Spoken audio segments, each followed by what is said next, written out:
Bonjour à tous et bienvenue sur la chaîne. On se retrouve aujourd'hui pour parler de Wonka, qui est sorti au cinéma le 13 décembre 2023.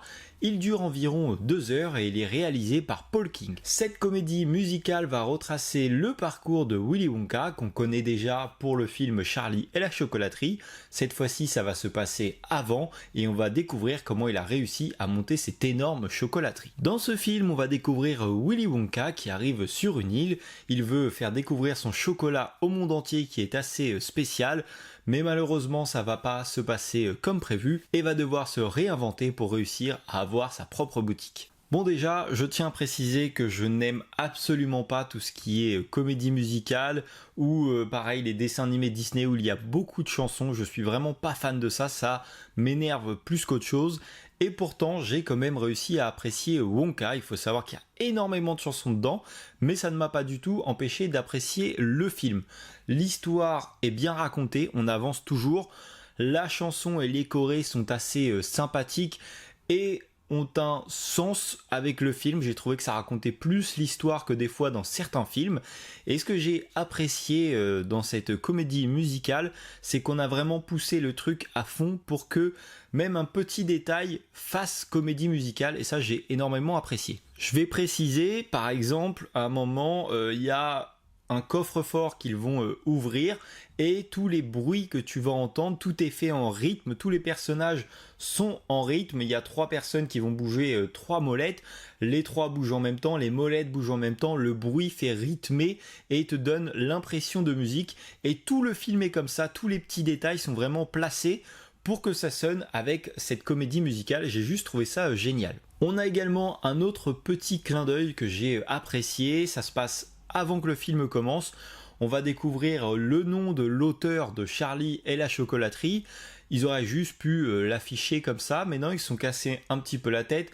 Dans Charlie et la chocolaterie, le symbole, c'est les tablettes de chocolat avec les tickets d'or. Ils ont recréé une tablette qui se déballe et tu as le ticket d'or qui sort, qui se met au milieu de ton écran avec le nom de l'auteur devant. J'ai trouvé ça assez sympa, ils auraient pu pas se casser la tête, mais tu vois, ça montre encore qu'ils ont vraiment poussé le vice. J'ai énormément apprécié les décors. Il faut savoir que tout ce que tu vois dans le film a été créé spécialement pour Wonka. Il n'y a rien qui a été tourné réellement dans une rue, pas à ma connaissance en tout cas.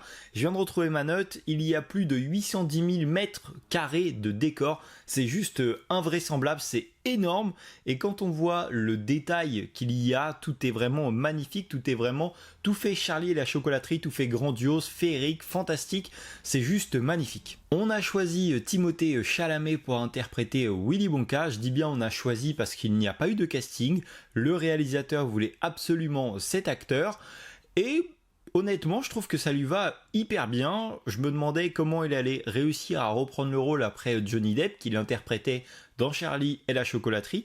Johnny Depp, c'est un acteur que j'adore, qui se métamorphose à chaque rôle, qui chaque interprétation ne ressemble à aucune autre et cet acteur est juste magnifique. Et là, honnêtement, il a super bien géré. On a réussi à retrouver cette patte un peu folle et fantastique de Willy Wonka. Il est toujours un peu perdu. Il pense, comme je le disais au début, que tout le monde est gentil et tout le monde est bienveillant avec lui. Il est également magicien. Honnêtement, il joue à la perfection son personnage et donc du coup, ça colle hyper bien. J'ai également beaucoup apprécié, au début du film, il y a une choré, comme je te le disais, il y a beaucoup de chansons, et donc ils sont en train de chanter, et en fait tu as un versus, un peu entre guillemets, tu as le moment, la choré, et en fait tu t'aperçois qu'il est en train de rêver, et tu as la réalité, et j'ai trouvé ça assez sympa, donc tu as tout le monde qui est en train de danser avec lui, et en fait la réalité il est tout seul au milieu, en train de s'ambiancer un petit peu. J'ai trouvé cette nuance assez marrante, et il y a un autre petit détail que j'ai beaucoup apprécié, c'est sa mallette. En fait c'est une chocolaterie de voyage, j'ai trouvé ça assez sympa, ils ont encore une fois vraiment poussé dans les détails, tu as plein d'accessoires, c'est très visuel, c'est très joli. Et d'ailleurs l'ensemble de ce film est extrêmement visuel, comme on le disait tout à l'heure, les décors sont juste sublimes, les chorés ont dû être répétés et répétés parce que il n'y a pas d'erreur, c'est vraiment hyper bien fait, les costumes sont sublimes. On retrouve également la canne de Willy Wonka qui est truffée d'accessoires qui lui sert à faire mille et mille choses, qui était assez sympa. D'ailleurs j'ai repéré un faux raccord, je vous le donne, c'est pour moi, c'est gratuit, ce n'est absolument pas un reproche, j'ai juste trouvé ça assez marrant. À un moment dans le film, il se retrouve à aller traire une girafe pour récupérer son lait et il parle avec une amie à lui, il va se lever de sa chaise et poser quelque chose sur cette chaise, on change de plan et quand on y revient, il n'y a plus rien sur cette chaise. Si tu n'as pas encore vu le film et que tu le vois, pense à moi quand tu auras vu cette petite scène. On retrouve également une certaine féerie quand il va réussir à ouvrir une boutique. L'intérieur de la boutique est juste sublime et va un peu nous rappeler l'intérieur de la boutique de Willy Wonka dans Charlie et la chocolaterie.